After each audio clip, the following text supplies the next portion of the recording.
Hey folks, thank you for being here. Now, through my work over the last 17 years as a journalist, I got a chance to interview a lot of leaders, successful businessmen, and wealth generators, and got an insight into their minds and journey towards wealth creation. So, here are a few habits I picked up from them over the years. For those of you who are new here, I'm Sonia Shenoy. I've been a television business journalist for the last 16 years, and last year I moved to independent journalism after achieving financial freedom. I've covered every big and small corporate story in the last 17 years, interviewed hundreds of corporate and stock market legends, and here are a few of my learnings on how to manage and grow your money.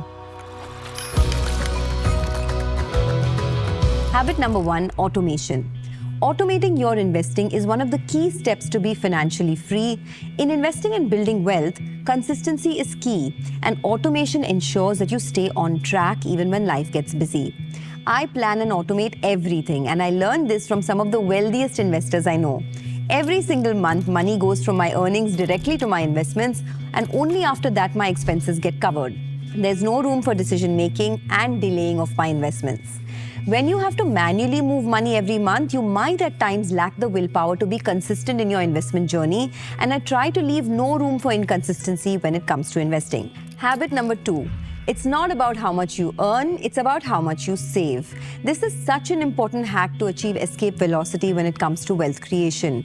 Now, all of us always obsess about how much money we earn, but the important part is how much do you end up saving? Do you spend money on unnecessary things? Do you splurge on things you don't need just because the other person has it? People who create real wealth for themselves focus on their internal growth through reading, learning, upskilling, networking, building assets, creating side hustles, and do not really care about external appearances or looking rich. This brings me to habit number 3, spending less than you earn. Keeping your lifestyle in check. As I said, I've noticed most really wealthy people and people with quiet wealth do not care about the latest bags, latest shoes, or the fancy cars. In fact, a lot of stock market investors who have built generational wealth are the simplest people in real life, whose lifestyle has not grown disproportionate to their income. Now, veteran investor Ramesh Damani once told me that despite having a net worth of a few hundred crores, he still drives pretty much the same car, lives in the same house, and interacts with the same set of friends he did over the years. Let's not forget, wealthy people like good experiences and spend on things that money can buy, but they always prefer value over price. Everything you buy must have value, whether it is a stock or the latest car. Now, this is a big life hack and something that will help you save a lot more and hence invest a lot more in building assets for yourself. Habit number 4, moving from a scarcity to an abundance mindset. Most successful people I've met overestimate the upside and underestimate the downside. They take calculated risks by riding the wave and not just sitting on the shore. They invest in themselves, they upskill, they learn new things, invest in new businesses, take up new jobs, pivot to a new career, and allow themselves to fail multiple times. Moving from a scarcity to an abundance mindset is a journey. It takes time, it requires a lot of inner work, but once you've unlocked it, there's no real looking back. Habit number 5, thinking long term.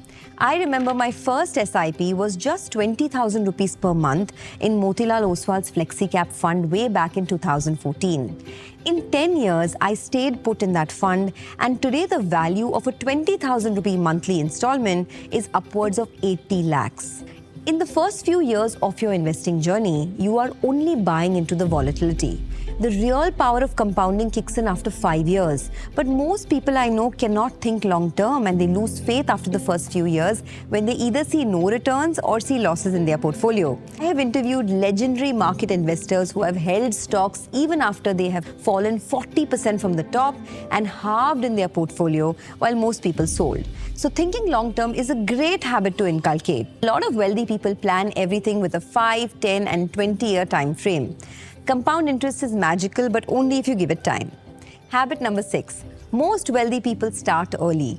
Remember, if you want your 40s to be smooth, 25 to 35 are your golden years of investing. These are years when you can be aggressive, you have fewer responsibilities, healthier parents, no children, potential to stack up on skills. So you must double down on your investing journey in this phase.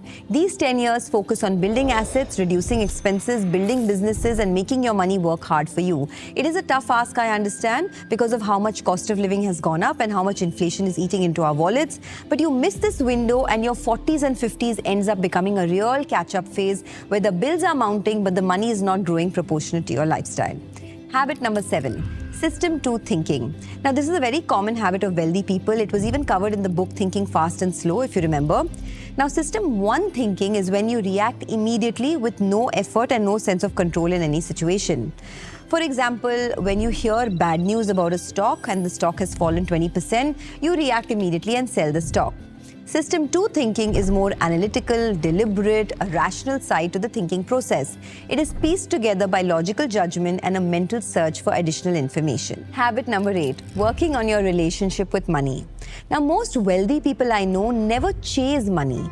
They find a purpose, pursue that purpose with passion, and money eventually comes to them. Veteran investor Ramesh Dawani once told me, "It's glorious to earn money, but always remember, you are trustees of that money, you're not the owner." Trusteeship brings with it detachment. Knowing that money is only a means to an end, it helps you fulfill your eventual purpose. And if you understand that, you will never chase money. But they do understand that money brings you freedom. It allows you choices to live how you want, to take those tough decisions. And yes, in that context, money is important. Now, these are just a few of my learnings. I will continue this series. If you have any feedback or any topic you want me to cover, let me know in the comments. Have a great day.